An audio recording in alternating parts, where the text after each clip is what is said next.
Public TV, आपकी आवाज। आजादी की 75वीं वर्षगांठ के उपलक्ष्य में वाणिज्य मंत्रालय भारत सरकार द्वारा आजादी का अमृत महोत्सव पूरे देश में 20 से 26 सितंबर 2021 तक वाणिज्य सप्ताह का आयोजन कराया जा रहा है, जिसके क्रम में जनपद मुरादाबाद में आज hotel holiday Regency Delhi road Moradabad में मेगा एक्सपोर्टर्स कॉन्क्लेव का आयोजन किया गया। कार्यक्रम का आयोजन DGFT और जिला उद्योग प्रोत्साहन तथा उद्यमिता विकास केंद्र के संयुक्त तत्वावधान में किया गया। कार्यक्रम का मुख्य उद्देश्य केंद्र सरकार और राज्य सरकार के विभिन्न विभागों द्वारा उद्यमियों निर्यातकों हेतु चलाई जा रही विभिन्न योजनाओं की जानकारी उपलब्ध कराना है।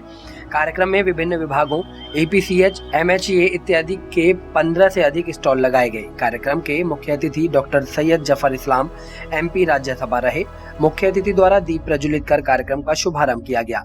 अनुज कुमार उपायुक्त उद्योग द्वारा मुख्य अतिथि doctor Syed Zafar Islam MP Rajya Sabha, Vinod Agarwal mayor Moradabad, Shailendra Kumar Singh जिलाधिकारी मुरादाबाद तथा समस्त विभागों के प्रतिनिधियों, एसोसिएशनों के पदाधिकारी गणों, निर्यातकों, कारखानेदारों, आर्टिजन्स आदि का स्वागत किया गया। साथ ही कार्यक्रम की रूपरेखा और जनपद औद्योगिक विकास और निर्यातकों की समस्याओं के संबंध में प्रकाश डाला गया। कार्यक्रम के दौरान अवधेश अग्रवाल महासचिव Moradabad handicraft exporters association, Vinay Mangla divisional chairman IIA Neeraj Khanna, Noman Mansoori, Azam Ansari इत्यादि उद्यमियों द्वारा अपने अपने सुझाव प्रस्तुत किए गए। मुख्य अतिथि द्वारा निर्यातकों और हस्तशिल्पियों की अधिकतर समस्याओं का समाधान कराने का आश्वासन दिया गया। साथ ही ये भी बताया गया कि हस्तशिल्पियों, आर्टिजनों के लिए भी सरकार कटिबद्ध है और शीघ्र ही 700 एकड़ क्षेत्रफल में आर्टिजन पार्क की घोषणा की जाएगी, जिसमें जनपद के आर्टिजन्स को सस्ती दर पर भूमि उपलब्ध कराई जाएगी।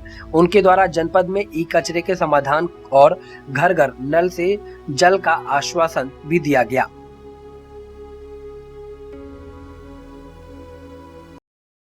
किया है कि 1 करोड़ रुपया जो वहाँ सुविधाएं देने के लिए जो भी जरूरत होगी मशीनें खरीद दी जाएगी।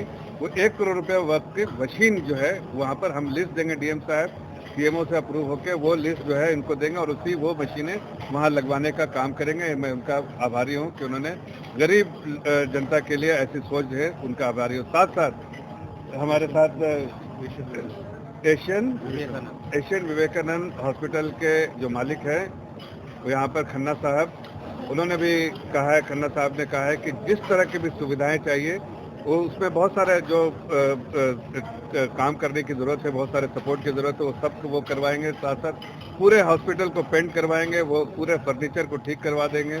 साथ में जो ट्रेनिंग की ज़रूरत है और नर्सेज की ज़रूरत है वो भी देने का काम करेंगे और जिसका इलाज वहाँ नहीं हो पा रहा है उस सारे को प्रायोरिटी बेसिस पे अपने अस्पताल में करेंगे और जितनी कम से कम चार्जेस में इलाज कर सकते हैं वो करेंगे, ऐसा उन्होंने आश्वासन दिया। मैं उनका भी धन्यवाद देना चाहता हूँ। यहाँ पर हमारे DM साहब हैं, हमारे पार्टी के जिला अध्यक्ष जी हैं, हमारे महापौर साहब हैं, यहाँ APCH के जनरल सेक्रेटरी अवधेश जी हैं और प्रिया जी हैं जो यहाँ पर वुमेन हमारा जो मोर्चा है, महिलाओं का मोर्चा, उसके वाइस प्रेसिडेंट स्टेट के हैं और उसके साथ साथ बहुत कर्मठ कार्यकर्ता हैं। इनकी ही सोच की वजह से आज जो है विनोद अग्रवाल जी जो उनके जो ससुर लगते हैं, उन्होंने जो फौरन ही 1 करोड़ कमिट किया, मेरी वजह से नहीं उनकी वजह से किया और आगे जो ज्यादा 2-3 करोड़ करेंगे वो मेरी वजह से करेंगे। मैं धन्यवाद देना चाहता हूँ। बहुत बहुत मिलकर करें। कांग्रेस ने मुस्लिम कार्ड खिलाया, 25 लाख मुस्लिमों को जुमे की नमाज के बाद संकल्प पत्र बांटने जा रही है। देखिए, कांग्रेस कोई भी कार्ड खेले, जब आपके पास जमीन ही नहीं है तो आप हवा में कैसे खेल पाएंगे। मुस्लिम समाज समझ चुका है कि 70 साल तक उन्हें कुछ भी नहीं है मुस्लिम समाज को मिला। इसकी देन जो है कांग्रेस है। आज अगर आप मुरादाबाद में मैं खड़ा हूँ, मुरादाबाद शहर में DM साहब हमारे बगल में खड़े हैं, ये सारे आंकड़े मैं आपके सामने बोलता हूँ। जिस भी आप सरकारी निजाम से आए हुए सारे वेलफेयर स्कीम, जल कल्याणकारी योजनाओं को देखिए और देखिए उसमें जो लाभान्वित लोग हैं, जो बेनिफिशियरीज हैं, उसमें मुस्लिम समाज के कितने लोग हैं। क्या इतिहास में कभी कोई ऐसा रिकॉर्ड किसी सरकार ने दिखाया है? हम न तो भेदभाव के साथ न कोई तुष्टिकरण की राजनीति करते हैं, लेकिन मुस्लिम समाज का, मैं खुद मुस्लिम समाज से आता हूँ, मुस्लिम समाज के उत्थान के लिए काम करता हूँ, करता रहूंगा। इसलिए कि हमारी समाज, हमारी पार्टी और सरकार भेदभाव नहीं करती। इसलिए जब सूची में जो मुस्लिम समाज, इतने बड़े तादाद में मुस्लिम समाज, जबकि 20% आबादी, 15% आबादी होगी, लेकिन अगर लाभान्वित वाले लिस्ट में देखिए, जो बेनिफिशियरी लिस्ट में कहीं 35%, कहीं 65%, कहीं 51%, कहीं 52%, लेकिन आप 35% से कम नहीं। मतलब इससे क्या होता है कि 70 साल तक मुस्लिम समाज को एक अंधेरे काल में रखा गया और उनको जिस तरह से कोने में रख के उनके विकास के लिए नहीं बल्कि उनको डरा डरा के वोट की राजनीति की गई। आज उससे वो बाहर कंकाल से बाहर आए हैं और वे महसूस कर रहे हैं कि एक विकास की जो गाड़ी दौड़ रही है उसमें वो कहीं न कहीं उसको अपने आप को देखते हैं कि उससे उनको भी उतना ही फायदा हो रहा है। और आगे आने वाले दिनों में आपको इलेक्शन के रिजल्ट पे भी दिखेगा कि भारतीय जनता पार्टी के हर समुदाय का, हर वर्ग का, हर कम्युनिटी का सपोर्ट रहेगा और कांग्रेस पार्टी इस तरह के कार्ड जितनी भी खेलती है वो उनको बैकफायर करेगा। सर, उधर टीएमसी के बनर्जी साहब से बात करें, वो बोले अभिषेक बनर्जी की 3 साल में बीजेपी को बिल्कुल खत्म कर देंगे देश से।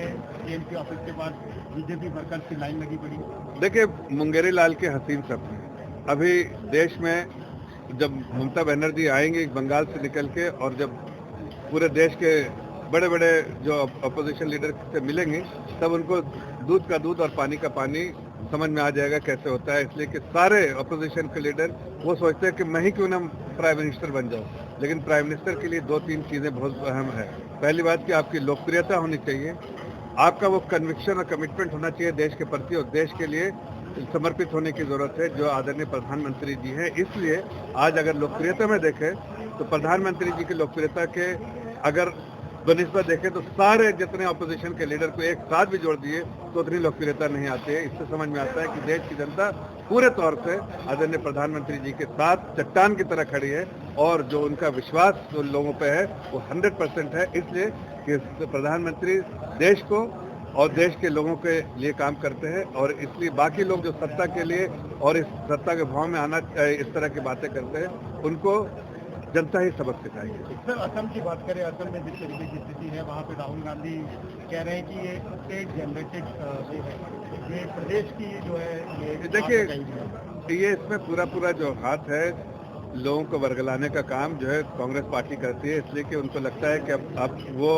कहीं ना कहीं आसाम से भी अब खत्म हो चुके हैं पूरे तौर से, इसलिए अब इस तरह की राजनीति वो रचा रहे हैं, इसका उनको कोई लाभ नहीं मिलेगा। पब्लिक टीवी आपकी आवाज़।